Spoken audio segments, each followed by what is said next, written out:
Bom dia, boa tarde, boa noite. Eu sou a Camila Abdo, do Vista Pátria, do canal Direto aos Fatos. Hoje eu estou com o promotor Leonardo Giardin. Ele também é autor do livro Bandidolatria, junto com o nosso querido Diego Pesce, e escreve para Opinião e Crítica. Promotor, muito obrigada por aceitar falar conosco. Boa tarde, Camila. Boa tarde aos nossos internautas. Para mim é uma satisfação e uma honra poder conversar com vocês. Promotor, o senhor pode, por favor, iniciar dando um panorama sobre os 25 vetos, o que de veto que valeu a pena, o que poderia ter sido vetado e o que não valeu a pena vetar? Bom, em relação aos vetos, né, dessa lei que foi promulgada agora, essa lei que foi sancionada pelo presidente da República, né, que é a Lei 13.964, agora da véspera do Natal. Eu diria que o grande ausente, ou os grandes ausentes desse veto, o grande ausente é a regulamentação em relação à criação do Instituto do Juiz de Garantias. Né? E os vetos que foram colocados, um total de 25, todos eles têm a sua pertinência, né? Estão bem fundamentados. Né? Nós temos aqui como exemplo, por exemplo, o veto ao parágrafo 2º do artigo 141 do Código Penal, que é em relação aos crimes contra a honra, que diz que se o crime de calúnia, injúria, difamação for cometido ou divulgado por qualquer modalidade das redes sociais, da rede mundial de computadores, aplica-se em triplo a pena. Né? E viria ao encontro dessa censura que se tenta fazer nas redes sociais, né? Sobretudo quando se tenta imputar a prática de fake news e vincular isso aí de uma maneira que seja considerada crime contra a honra de alguém. Então, evidentemente que o veto é pertinente, né? Foi um veto que foi fundamentado na necessidade de manter a liberdade de expressão nas redes sociais, sem a tentativa de criminalizar cada manifestação livre nas redes sociais. É uma briga antiga. Então, nós tivemos outros vetos que foram interessantes, até gostaria de destacar alguns, né? Por exemplo, a questão da captação ambiental. A captação ambiental é quando você coloca, com autorização judicial, uma escuta em algum local para que exista, que se possa produzir prova a nível de processo criminal. Né? A captação ambiental ela pode ser feita por algum dos próprios interlocutores, às vezes até mesmo sem a autorização judicial. E o parágrafo 4º do artigo 8º-A, que foi acrescentado na lei, nessa lei que regulamenta a captação a obtenção de prova por interceptação telefônica e captação ambiental também, que é a 9296 de 96, esse parágrafo 4º do artigo 8º-A colocava que a captação ambiental feita por um dos interlocutores sem o prévio conhecimento da autoridade policial ou do Ministério Público poderá ser utilizada em matéria de defesa quando demonstrada a integridade da gravação. Ou seja, isso foi vetado com o fundamento de que estaria criando uma prova que podia exclusivamente favorecer uma das partes. Né? Então, a propositura dessa alteração legislativa limitaria o uso da prova obtida mediante a captação ambiental apenas para a defesa, contrariando o interesse público, que é a obtenção da verdade.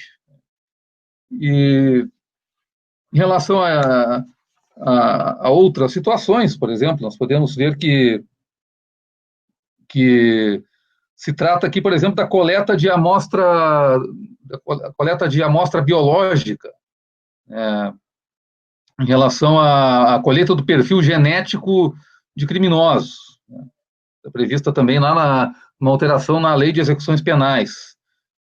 O parágrafo 6º do artigo 9º-A, que vinha sendo colocado ali, por exemplo, dizia que uma vez identificado o perfil genético, a amostra biológica recolhida nos termos do caput desse artigo deveria ser correta e imediatamente descartada de maneira a impedir a sua utilização para qualquer outro fim.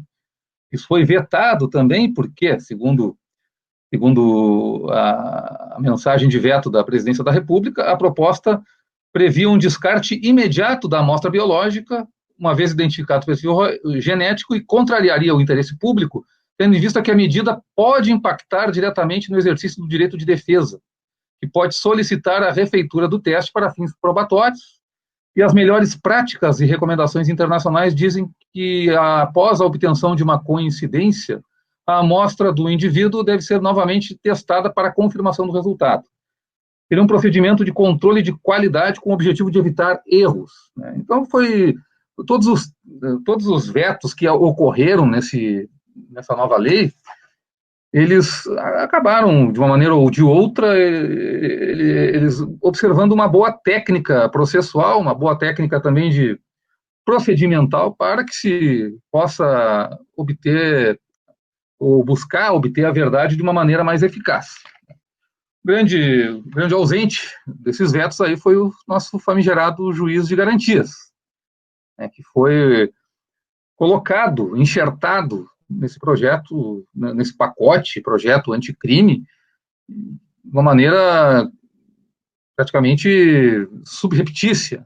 Foi colocado ali como uma previsão que viria para melhorar, e ela acabou não sendo vetada de uma maneira incompreensível pelo presidente da República, que, uma vez não tendo vetado isso e sofrido pressões, acabou justificando o não veto, dizendo que o judiciário que teria que, como tem orçamento próprio, teria que verificar a viabilidade dessa inovação. Não entrou no mérito e colocou o problema no colo do judiciário, para que o judiciário resolva algo que ele mesmo sinalizou no seu tweet, que considera inexequível, né? Então, eu não sei qual foi a razão para ele não ter vetado esse dispositivo. Realmente, independentemente do que se imagina a respeito do juiz das garantias, nós não temos em relação a essa inovação uma adaptabilidade ao nosso sistema que está colocado, tanto a estrutura quanto ao próprio espírito do sistema em si. E você deixar de vetar isso aí, mesmo que você considere esse dispositivo ou esse instituto que está sendo criado, essa figura que está sendo criada, algo inexequível, é no mínimo estranho, né? Causa estranheza e permite que se especule quais foram as razões para as quais esse veto não ocorreu.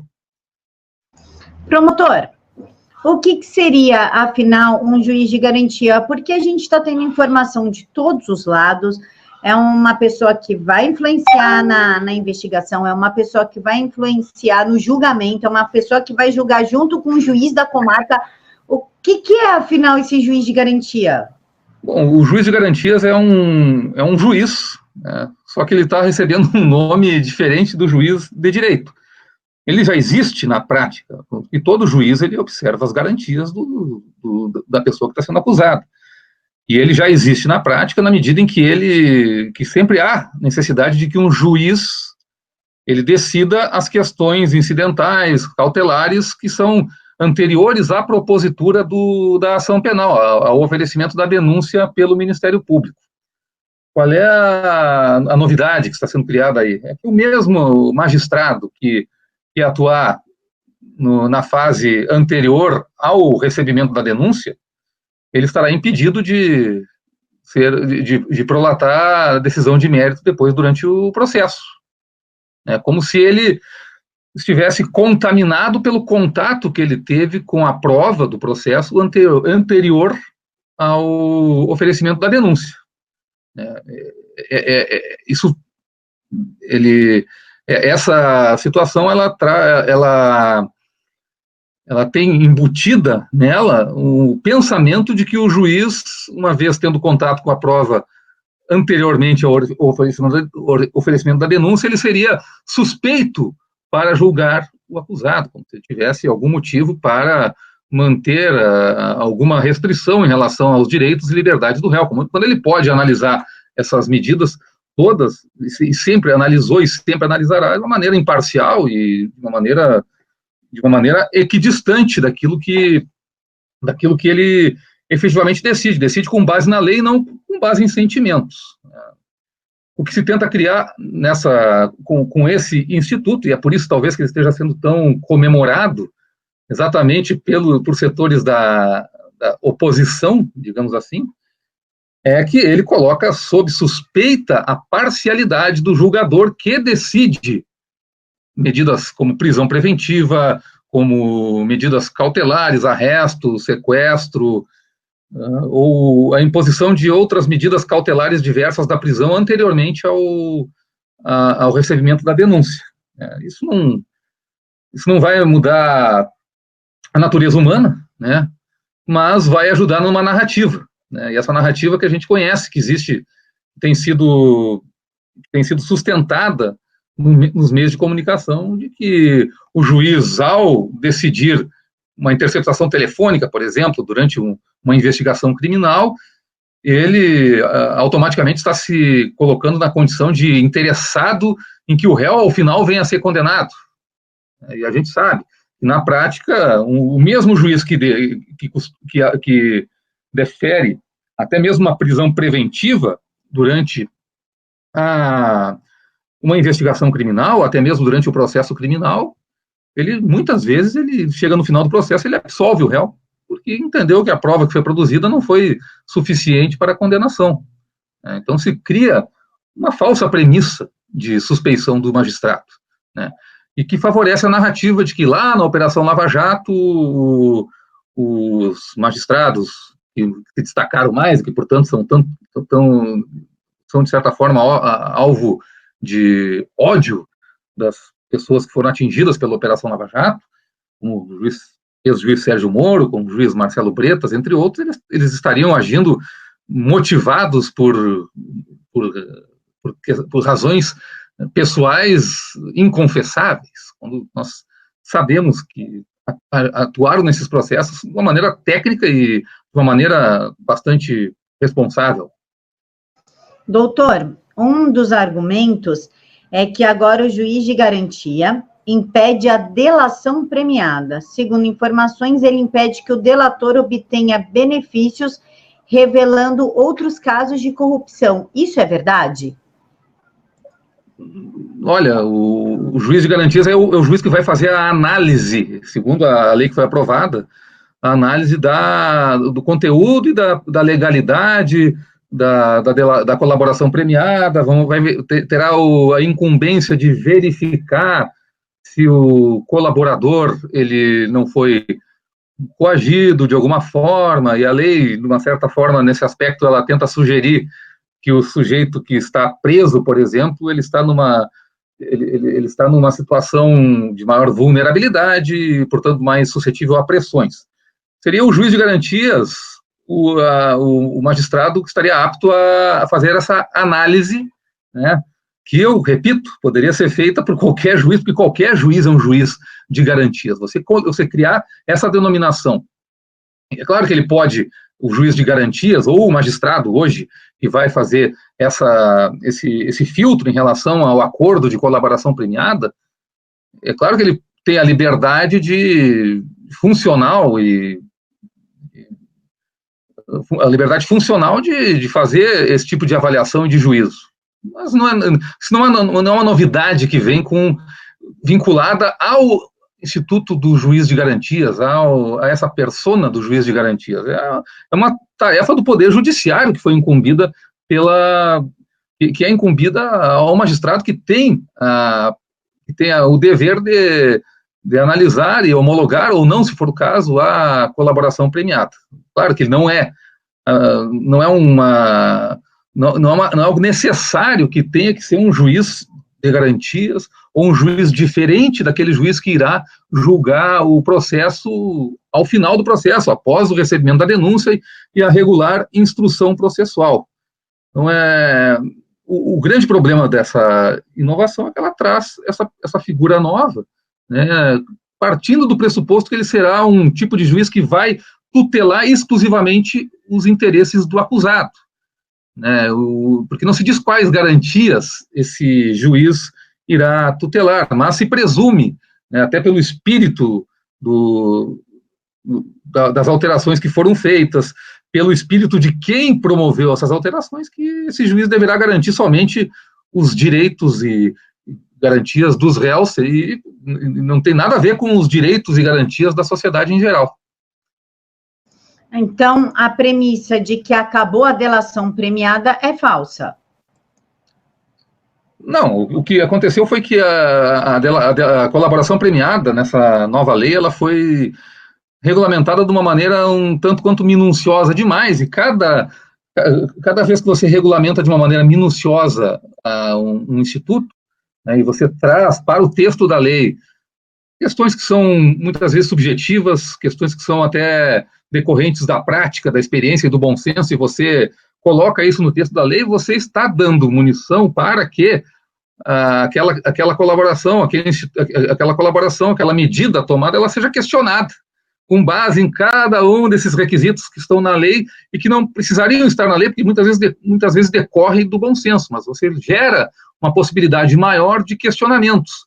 Você é tão minudente, busca ser tão exaustivo ao regulamentar o instituto, que você acaba o engessando. Isso não tem nada a ver com a questão do juiz ser um juiz de garantias ou um juiz qualquer que tenha competência para apreciar aqueles pedidos. Então, o problema todo é o excesso de minúcia na regulamentação do Instituto. Doutor, o senhor pode explicar como é que ficou agora a prisão preventiva e a audiência de custódia? Pois é, essa audiência de custódia, ela foi uma criação que veio de cima para baixo, né, sem passar anteriormente pelo Congresso Nacional, e dessa vez o Congresso Nacional acabou se rendendo aos grupos de pressão que fizeram com que esse instituto fosse criado ao arrepio da lei. Agora foi colocado na lei, vai funcionar exatamente da maneira como estava funcionando, ou seja, essa audiência de custódia, ela vai funcionar com a apresentação imediata, ou num prazo exíguo do sujeito que foi preso, a uma autoridade judiciária, né, que é o juiz, agora um juiz de garantias, que terá que analisar não se o sujeito foi preso merecidamente, se ele cometeu, por exemplo, se foi preso em flagrante, se ele cometeu o delito ou não. Vai buscar analisar se houve alguma irregularidade por parte das pessoas que o prenderam, ou seja, dos agentes policiais, né, dos agentes de persecução criminal que o prenderam.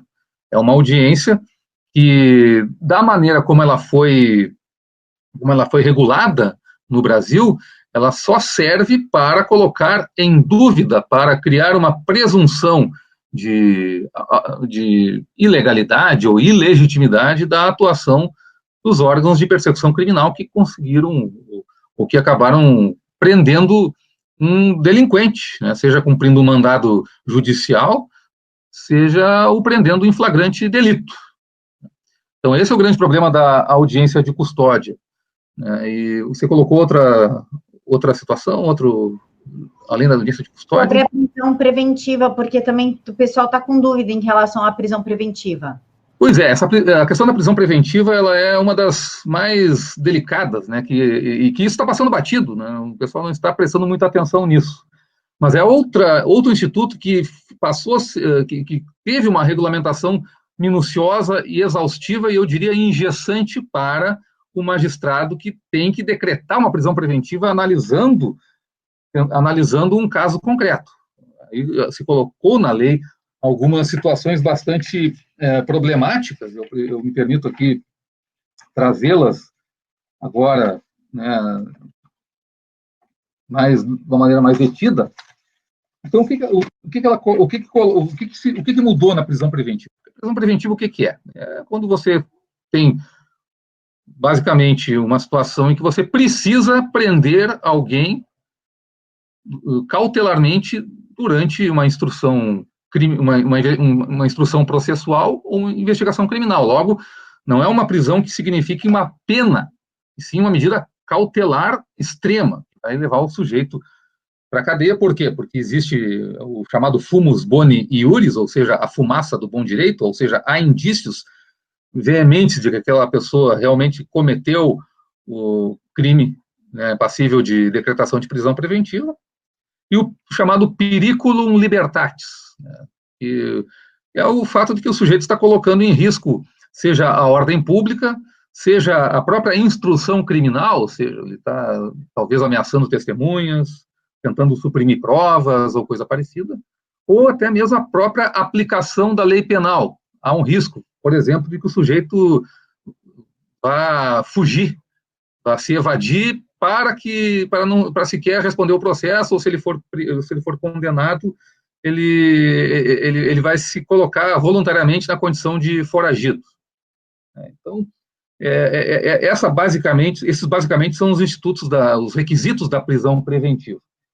Aí se colocaram algumas situações que buscaram trazer uma interpretação em relação a esses institutos, a presença desses requisitos.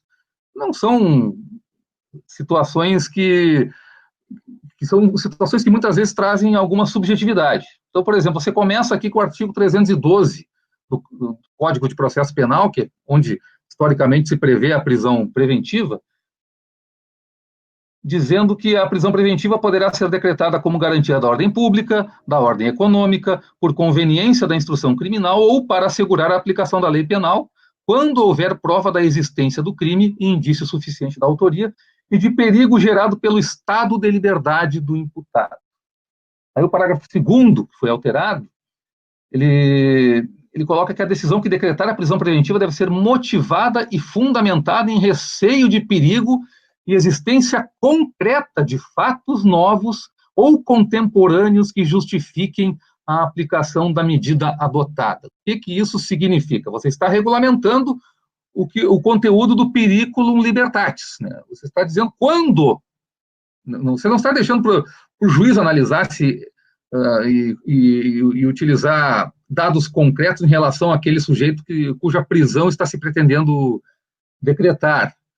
Você está colocando uma situação seguinte: ela deve ser motivada e fundamentada pelo receio de perigo e existência concreta de fatos novos ou contemporâneos que justifiquem a aplicação da medida adotada. O que significa isso? Você não pode mais decretar, a princípio, né, ou pelo menos isso vai ser bastante discutível, você decretar a prisão preventiva do sujeito com base no fato de que ele é multireincidente e novamente cometeu um crime. Porque aí você está trazendo fatos anteriores, que não são contemporâneos. Né? Alguém pode argumentar, sim, e isso pode ser considerado realmente uma prisão ilegal, já que o fato contemporâneo é o fato de que ele cometeu um crime. Mas aí você vai estar talvez limitado a recorrer aos fatos anteriores que justificam que aquele sujeito especificamente, por ter cometido aquele crime, ele deva ser preso. Ah, não, mas ele é multireincidente em estupros, por exemplo. Cometeu 12 estupros na sua vida, já foi condenado 12 vezes, agora estava solto, ou estava em regime semiaberto, ou coisa parecida, e aí o juiz ele vai poder utilizar o passado dele para justificar essa prisão preventiva? Ou somente o fato de ele ter cometido estupro vai ser suficiente? Ou a suspeita de que ele tenha cometido um novo estupro vai ser suficiente?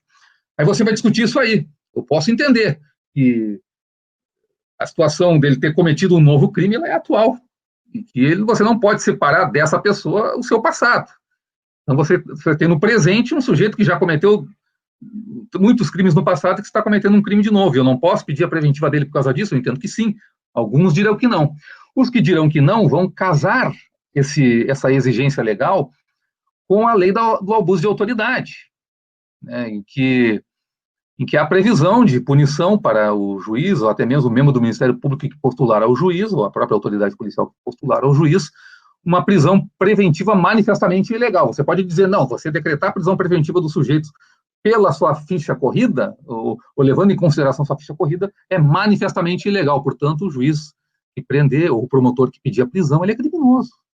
Então, você casa uma coisa com a outra, e você tem um fator de inibição do exercício da jurisdição e do exercício do sistema de persecução criminal.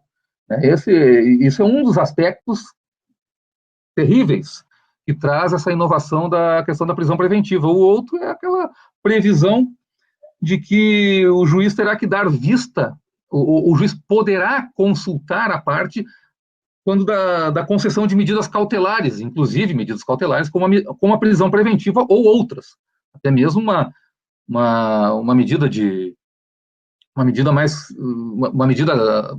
uma medida cautelar diversa da prisão. Então, você cria a possibilidade do juiz intimar o réu para que ele diga se ele merece ou não merece ser preso. Claro, existe a possibilidade do juiz considerar que há risco de ineficácia da medida e que, portanto, ele acabe decidindo sem dar vista para o réu. Mas imagine um caso concreto em que o réu diga, porque o juiz não fundamentou corretamente o risco de ineficácia da medida, ele não intimou o requerido para que ele se manifestasse sobre o pedido de prisão preventiva, ou ele manifestou, ou ele fundamentou de maneira genérica, e, portanto, ele incorreu nas sanções da lei do abuso de autoridade. Quer dizer, você cria várias situações que inibem realmente o cumprimento ou a correta busca da verdade na persecução criminal, o correto acautelamento da sociedade pela persecução criminal, seja ela durante a investigação criminal, seja ela durante o processo criminal. A gente pode pensar várias situações como essa aí, não vamos aqui exaurir essas situações, mas eu estou exemplificando com situações concretas e que é possível de acontecer. Portanto, eram medidas que é uma regulamentação que acabou se tornando engessante exatamente por conta de trazer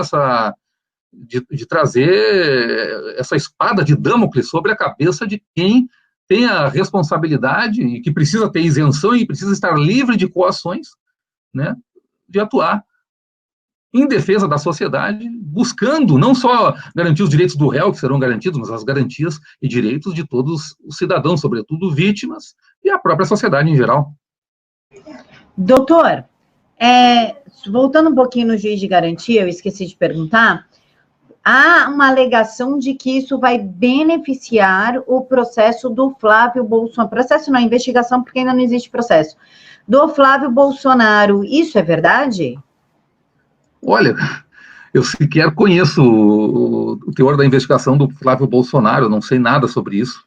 Isso é uma narrativa que existe, mas que existe a possibilidade de que isso venha a ser utilizado posteriormente para que certamente não vai poder ser o mesmo magistrado que está deferindo medidas agora, em relação a medidas cautelares agora, de busca e apreensão e etc., em relação ao senador Flávio Bolsonaro, ou aquelas pessoas que orbitam em torno da sua assessoria, né?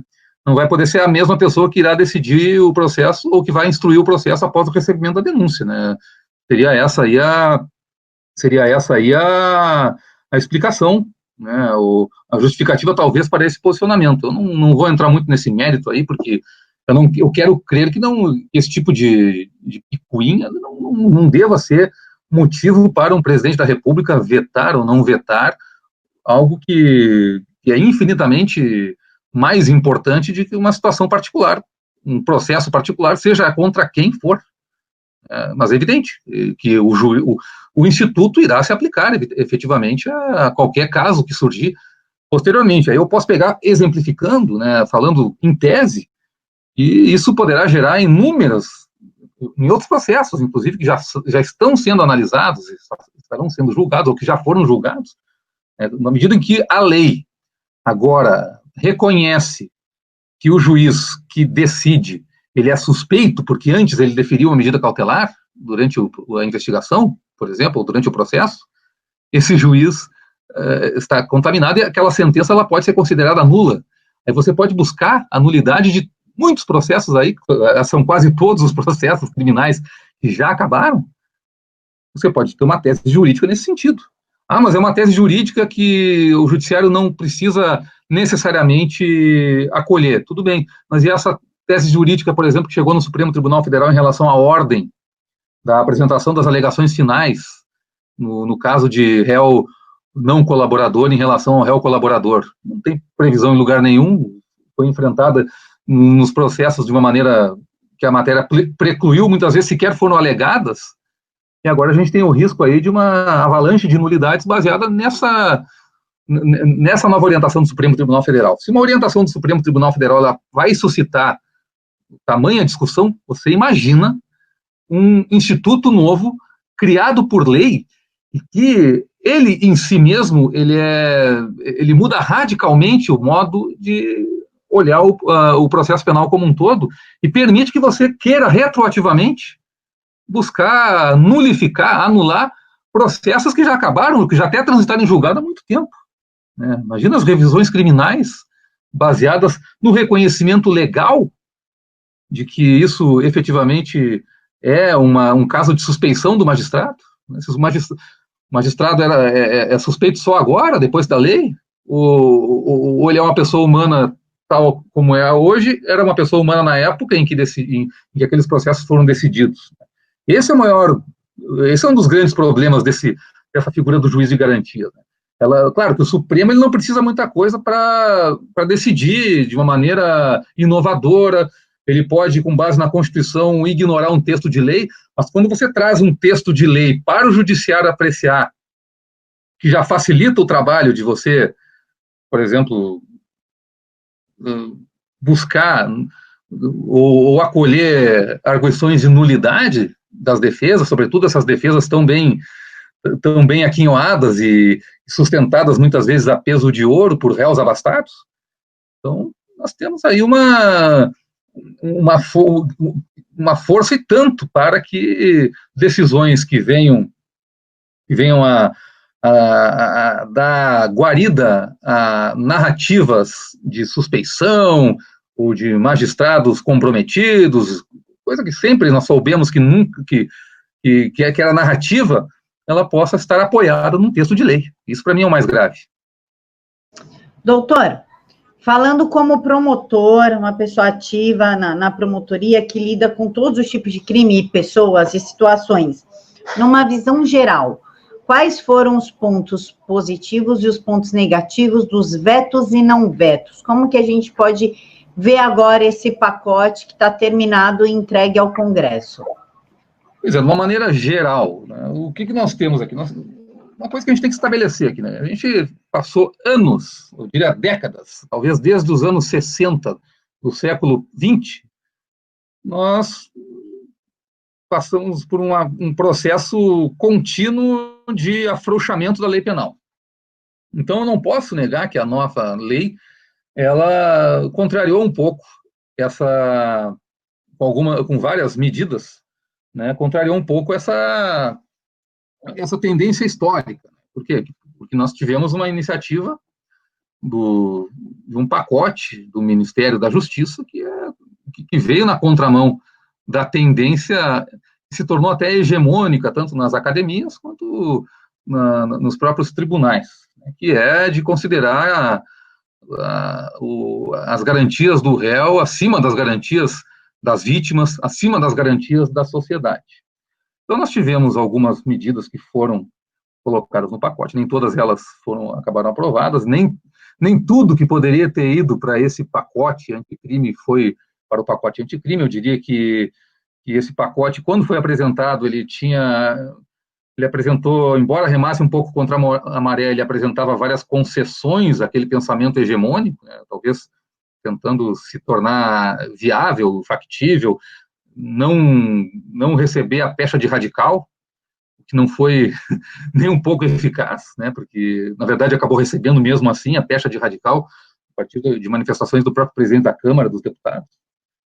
Então, esse projeto chega lá e traz, e é evidente que não se conseguiu desvirtuá-lo completamente, embora o Congresso Nacional, sobretudo a Câmara dos Deputados, a relatoria do projeto, ele tenha desvirtuado bastante o projeto com esses enxertos aí, são verdadeiros cavalos de Troia, como disse o professor Edilson Mogenot e o meu amigo Bruno Carpes em um artigo que foi publicado recentemente na imprensa. Então, nós tivemos alguns avanços, evidentemente, que eu diria que na lei de execuções penais, talvez nós tenhamos avanços bastante significativos para tratar, né, alterações na lei de execuções penais, sobretudo na questão a questão do regime disciplinar diferenciado, que finalmente está sendo encarado como um regime, não como um presídio, né, porque muitas pessoas confundiam o RDD, o regime disciplinar diferenciado, com o estabelecimento de penitenciária federal. E nós podemos ter espaços adequados para o regime disciplinar diferenciado em qualquer presídio. Então, você tem situações que você permite, sem que seja necessário transferir o preso para uma penitenciária federal, a aplicação do regime disciplinar diferenciado, com várias restrições ao preso que estiver sendo submetido a esse regime. Inclusive presos provisórios, né? Que é muito interessante. É muito interessante também, embora eu considere que foi muito brando em relação à questão da progressão de regime, a alteração dos prazos de progressão de regime na lei de execuções penais, ela trouxe, ela, no modo geral, ela acabou sendo mais gravosa, sobretudo para os que cometem crimes mais graves. Então, há algumas medidas que foram colocadas, que foram estabelecidas, que são medidas que trazem ao criminoso que está preso situações mais drásticas. Agora, nós temos, sem entrar em muita minúcia, né, porque acabaria ficando um tanto quanto chato e exaustivo, ao mesmo tempo que nós temos medidas salutares, nós temos muitas vezes antídotos a essas medidas salutares, quando você, por exemplo, agrava a situação num réu condenado e cria mecanismos que dificultam sobremaneira a sua condenação. E quando você não resolve o problema, por exemplo, do trânsito em julgado, você permite que o trânsito em julgado seja postergado até a quarta instância, ou até o juízo final, se for o caso, até o fim dos tempos. Você permite que, na grande maioria dos casos, o processo não termine nunca. Quando é que você vai aplicar a pena que vai ser mais dura? Nunca. Esse é um grande problema. A prisão, mas também existe agravamento, até o RDD, por exemplo, ele é permitido para preso preventivo, preso provisório, preso temporário. Mas aí você cria mecanismos que inibem a prisão temporária, a prisão preventiva, por exemplo. Então, no modo geral, aquilo que veio para melhorar a efetividade do sistema, ele muitas vezes ele vai ser difícil chegar no ponto de você poder aplicar essas leis, né? Aplicar prazos de progressão de regime para um réu condenado, quando você, dependendo da condição do réu de postergar o trânsito em julgado, você nunca vai ter o réu condenado efetivamente a ponto dele estar apto a cumprir pena. Então, claro, existem muitas situações aqui que vão ser questionadas agora. Muitas situações que vão... Eu já ouvi manifestações aí indignadas de parlamentares que disseram que fizeram, que deram acordo para que esse projeto passasse assim, com a garantia de veto, por exemplo, do juiz de garantias.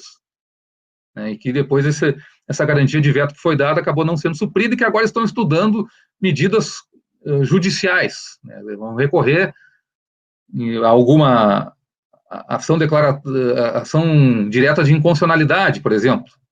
Mas aí você vai jogar a coisa no colo do Supremo Tribunal Federal. Aí você vai apelar para a inexequibilidade, por exemplo, do juiz de garantias. E o judiciário vai ter que resolver isso aí. Mas pode ser que o judiciário não consiga resolver nada. Pode ser que ele diga que é inexequível. Mas, ao mesmo tempo, você vai ter fornecido um dispositivo de lei que não precisa funcionar para quem não quer que o sistema funcione. A lei, para nós, cidadãos ordeiros, para mim, sou promotor de justiça, para quem é promotor de justiça, delegado de polícia, policial, juiz de direito, para quem é membro do sistema, para quem trabalha no sistema e quer ver a coisa funcionando, o que pode acontecer? Se você não tem estrutura, o sistema entra em colapso, ele não funciona. você consegue criar teses jurídicas para que o sistema funcione menos ainda. Então, para alguns, a própria inexecuibilidade de alguma lei nova que foi criada, como essa, por exemplo, como essa previsão, por exemplo, do juiz de garantias, ela é ótima, porque quanto pior, melhor. Se não está funcionando, aí é que está funcionando realmente, né? Então, eu diria que, num modo geral, fazendo uma análise bastante superficial, não, sem querer ser minudente, sem querer ter pretensão nenhuma de abrangência total de tudo que está sendo colocado, eu acredito que o projeto, do modo como foi sancionado, a lei, do modo como ela foi sancionada, ela nos traz hoje mais dificuldades do que havia antes para a punição de criminosos, sobretudo de colarinho branco. Então, eu poderia até falar do acordo de não persecução criminal que foi estabelecido com a criação no Código de Processo Penal do artigo 28A. Aqui teve uma situação que teria que ter sido vetada obrigatoriamente pelo presidente da República, eu não consigo aceitar que não tenha sido vetada. Por que é o acordo de não persecução criminal? Você faz um acordo com o réu confesso, o investigado, ele confessa formal e circunstanciadamente a prática de infração penal sem violência ou grave ameaça. Infração penal sem violência ou grave ameaça, tá bem? Mas o que é isso aí? O assassino não tem direito, o estuprador não tem direito, que bom, o estuprador e o assassino não têm direito disso. Mas e o tráfico de drogas? Ele é um crime, uma infração penal sem violência ou grave ameaça.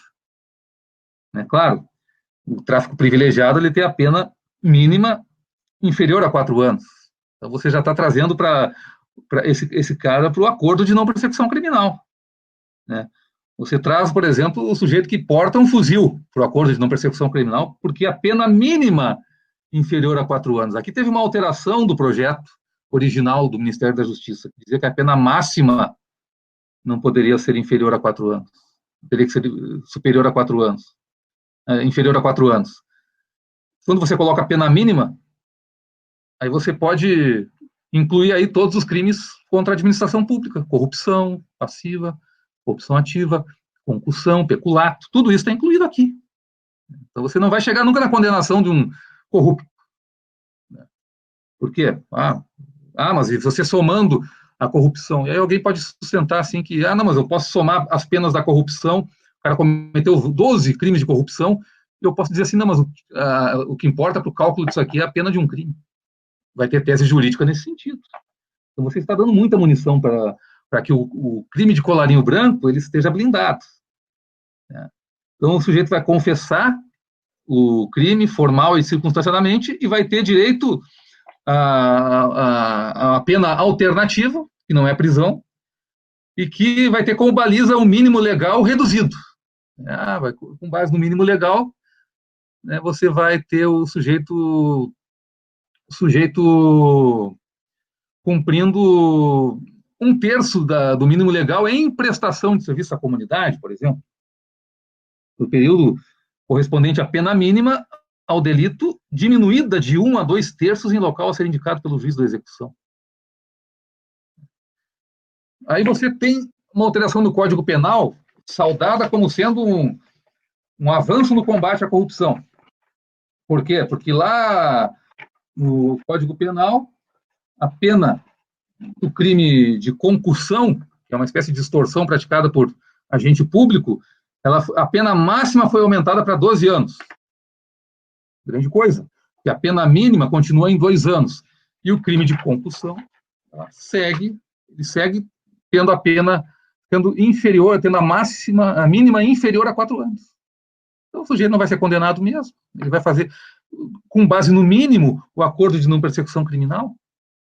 Então, para o criminoso que comete crimes que não se consideram violentos, né, por primário, de bons antecedentes, dependendo daquelas circunstâncias lá que são colocadas como impeditivos da formulação, do entabulamento desse acordo, o que acontece na prática é que essas pessoas acabam nunca sendo, de fato, responsabilizadas de uma maneira adequada. A pena que existe hoje no ordenamento, ela já é uma pena que não é dissuasória do comportamento criminoso. A possibilidade de ser condenado, ela é mínima.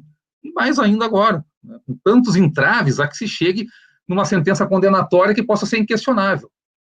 Sobretudo hoje, com a previsão do juízo de garantias, que vai fazer com que o judiciário tenha que se adaptar a uma realidade para a qual ele não tem sequer recursos humanos, ou seja, no mínimo você vai conseguir travar os processos até que o judiciário se organize, porque o vacatio legis é 30 dias. Nós estamos em pleno recesso judiciário nesse momento, quer dizer, os primeiros 15 dias o judiciário está em recesso. Como que os tribunais vão se adaptar a fazer o tal do rodízio que se pretende fazer entre os juízes, por exemplo, de comarca com um magistrado único, com vara única? Quase inexequível. No mínimo, você está trazendo um entrave que vai durar até os próximos meses, aí para como se adaptar a essa situação. Muito, muito desanimador o panorama que surge com a aprovação dessa forma desse projeto, que trouxe tanta medida estranha ao pacote original do Ministério da Justiça. Doutor, muito obrigada pela sua participação. Pessoal, esse é o promotor Leonardo Giardin. Ele é escritor também, mas ele escreveu junto com o Diego Pesce o livro Bandidolatria. Eu vou deixar para vocês aqui na caixa de informações o link para comprar o livro e as redes sociais do promotor.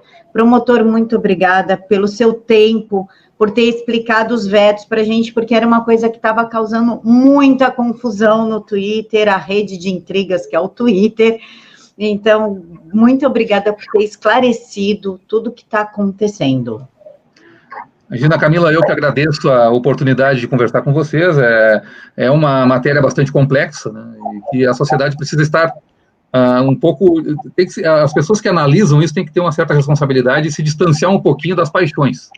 Mas analisando friamente, desapaixonadamente a coisa, tentando dar 2 passos atrás, respirar e olhar para o objeto que está diante de nós, o que nós vemos aqui é que existe aqui uma promessa de asfixiar o crime, só que o instrumento para asfixiar o crime foram tubos de oxigênio colocados nas ventas do criminoso. Esse é o grande problema, mas eu agradeço a todos aqueles que se disponibilizaram a nos acompanhar nessa entrevista. Eu vou deixar também para vocês, pessoal, aqui na caixa de informações, o site Opinião e Crítica, que é onde o promotor escreve, para vocês poderem acompanhar os textos. Muito obrigada por ter nos acompanhado até aqui. Fiquem todos com Deus.